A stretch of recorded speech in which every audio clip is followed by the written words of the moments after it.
Today is 11th of October 2025, and today is exactly 7 days to the countdown of Mazi Nnamdi Kanu's court case, which will be on the 16th of October, and also 9 days to the countdown of the Free Mazi Nnamdi Kanu protests, mega protest, which is being planned and will hold in Abuja on the 20th of October, which is 9 days from now. So 7 days from now is the court case, which is on the 16th. 9 days from now is the protest, which is on the 20th. So you have to save those dates, bookmark it, and keep it close to your chest.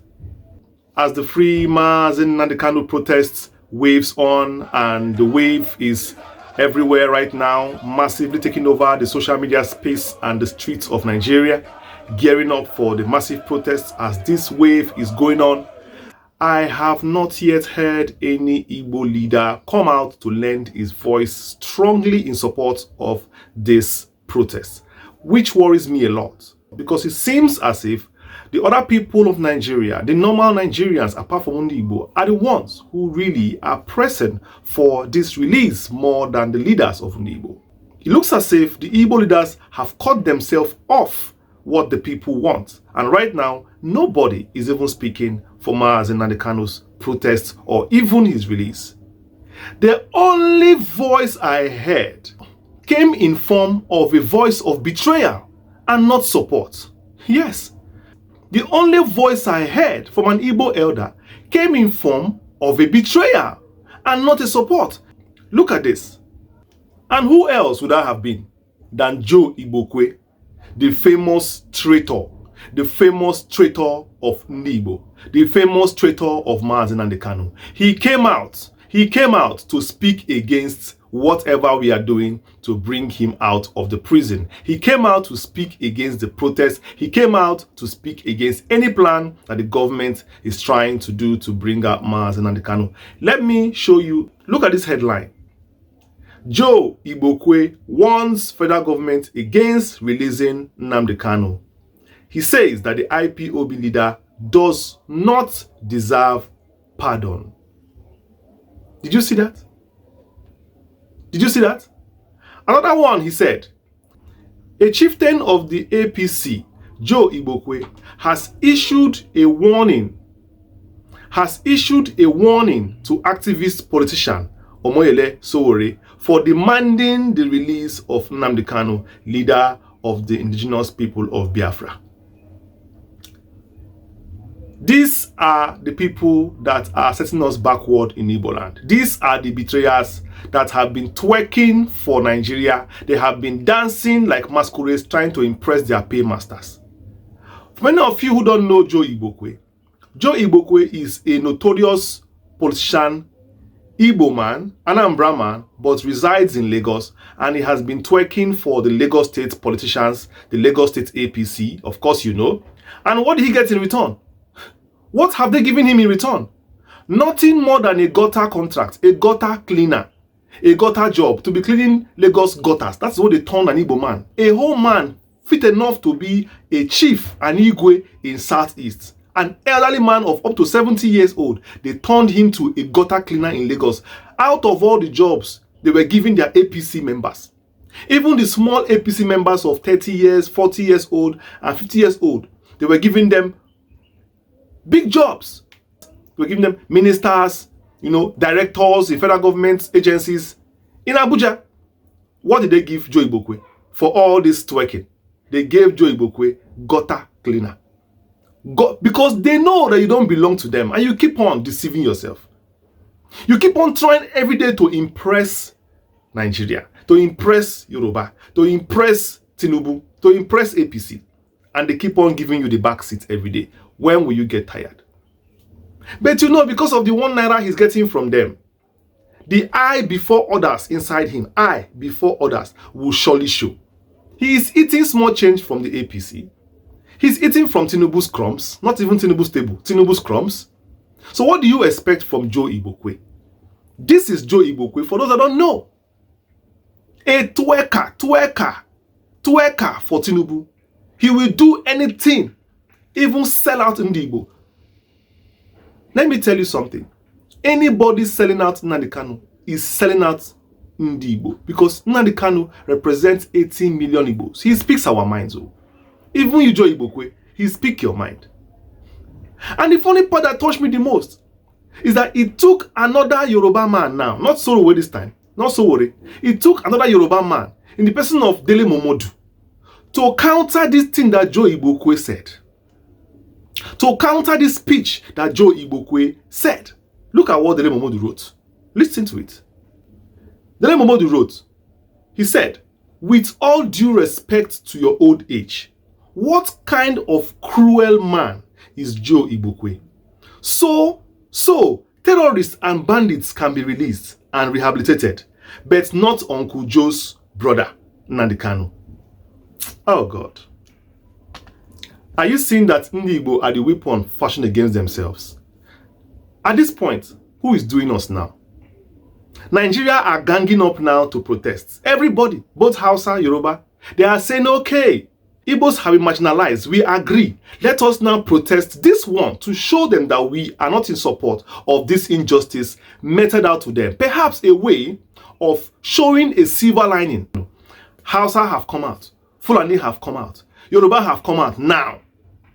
People that we have been accusing, they have come out now to lend their voices. But the Igbo leaders say no. They say no. That Nnamdi Kanu must rot in jail. To what extent? How long will he stay there? They forgot that he has been there without trial. He has been there for 10 years. Do you see that we are craving injustice in our Igbo land? Igbo land, they have turned Igbo land to a people of injustice.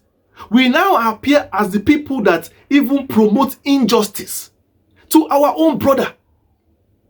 Now, if you do not stand for your own brother, how will they release your brother? Do you understand what they are doing? They are coming out now because they have seen that they can't hide again. They cannot hide behind, it's not also, we have been begging federal government to, the federal government say that we should wait small. Court will come out and do their job. Now, everybody is talking about releasing him. They don't want. That's why they are coming out one by one now to speak, to say no. Nnamdi Kanu should not come out. Have you seen any governor come out to join voice in this protest? Have you seen any senator? Have you seen any billionaire? We have them plenty. Have you seen anybody? But now Joe Igbokwe has come out to speak for them. Because know how you will tell me he is speaking for them. They have told him to go and speak. Since you are in APC, speak. And Joe Igbokwe has spoken. And now, Dele Momodu is telling him, why are you betraying your own brother? Why are you so cruel? What is your problem? That is the country we find ourselves. At this point, you can agree with me that it is not Nigeria holding Mazi Nnamdi Kanu. It is our Igbo elders, our Igbo leaders, and our Igbo school of thought. They are the ones holding Mazi Nnamdi Kanu. Quote me.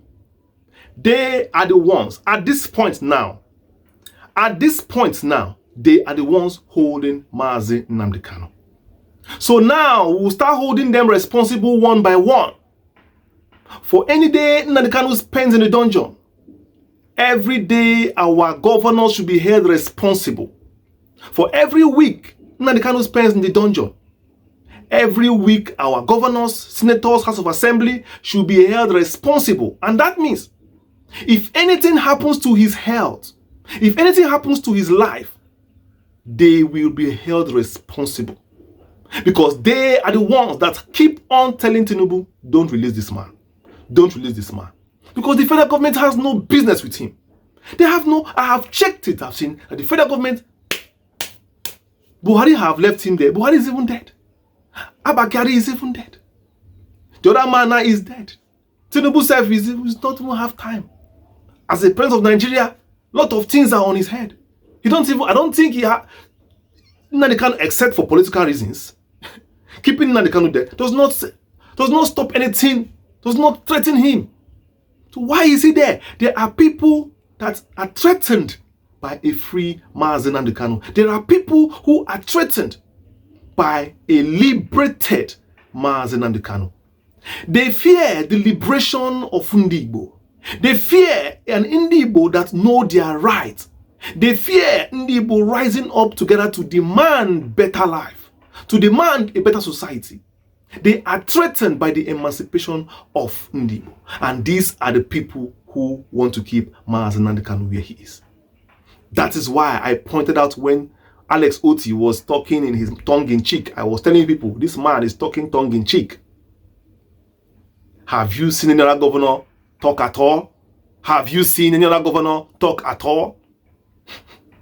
The only one we have heard now from Joe Igbokwe, the notorious traitor, the serial blackmailer, the serial liar, you know, the serial twerker for Tinubu and APC in Lagos, the gutter cleaner, has nothing to show for all the years of lies, betrayal of his people, and standing against his people.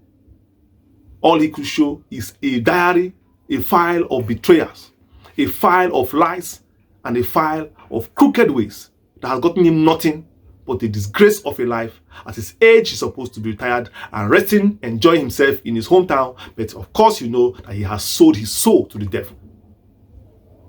Mazi Nnamdi Kanu will come out of that cell and you will cry tears. You will cry bitter tears. Better save all these things you are posting, Mr. Joe Igbo. Save it. Because Nnamdi Kanu will come out and you will cry bitter tears. You will cry bitter tears and we'll be here watching you. I pity for you. It's just that this Biafra we're looking for, all of you will still enjoy it. No matter how you try to derail this cause, we will still be formidable and remain strong. Live your life. Nobody is disturbing you. Live your life. Enjoy yourself. Continue betraying. No problem. But you see the way we reply betrayers. We reply betrayers with more hard work and success. If you say that you are a betrayer, stand. When we come with full force, you can't stand the truth. A betrayer can never stand the truth. A saboteur can never stand the truth because the truth is like armor tanker. You must give way. You must give way for the truth. You must give way for people who are on a mission. You must give way for people who are emancipated. You must give way for people who know what they are fighting for. People like you don't have life, don't have what you are fighting for. All you do is to watch people who are doing well, who are progressing, and you go there and start standing. End of the day, how does what you said about Mazi Nnamdi Kanu now, how does it add money to your pocket? How does it add progress to your life? A free Nnamdi Kanu or an imprisoned one, how has it made you a billionaire? People you are working for don't even value you. They don't value you. They are not giving you position. You are a gutter cleaner. That's what you are known for. You are a gutter cleaner. That's what you are known for. Finish. If you have done this twerk, at least in Southeast, you would have gotten a better position by now. You are with Tinubu when he was in his first tenure. If you are valuable to Tinubu, by now he would have made you a minister. Yes. You are with Tinubu when he was a governor. You are with him. He gave you a position then. If you are valuable, everybody in Tinubu's cabinet, then they are all in federal now. Where are you? Everybody in Tinubu's cabinet, when he was a governor, he has all promoted them. Now they are in federal. Some are CBN governor, some are ministers, some are, House of Assembly, some are Senate presidents, some are, chief of staff, some are, whatever. Ambassadors, big people, ministers, A-class ministers. You, your colleagues. Osinbajo was with Tinubu. Osinbajo was vice president. You are with Tinubu. Where are you today? You don't learn. You go cry. Where are you? You are with Tinubu. They are your mates, but you are still a gutter cleaner in Lagos. You are even under a commissioner in Lagos. Working under a commissioner. Commissioner that when you were with Tinubu then, he was nothing. He was a boy, secondary school. You are working under a commissioner as a gutter cleaner, messenger in Lagos. They demoted you to the point that you don't have life again. You are frustrated. You are frustrated. And even that gutter cleaning job, the rumors I'm hearing that they have even sacked you from it. You don't have life again. You don't have anything. You are begging. Before they even gave it to you, you were crying. They don't rate you now. That's why you are always looking angry. That's your evil face, occultic face, satanic face all the time. Can never smile. Oga, you are doing yourself because one man cannot make a nation. For those of you who have lent your voice to Nnamdi Kanu, thank you very much. God bless you. I have been your host, Chi Ne Du. Thank you for watching my video. So I see you next one. Peace.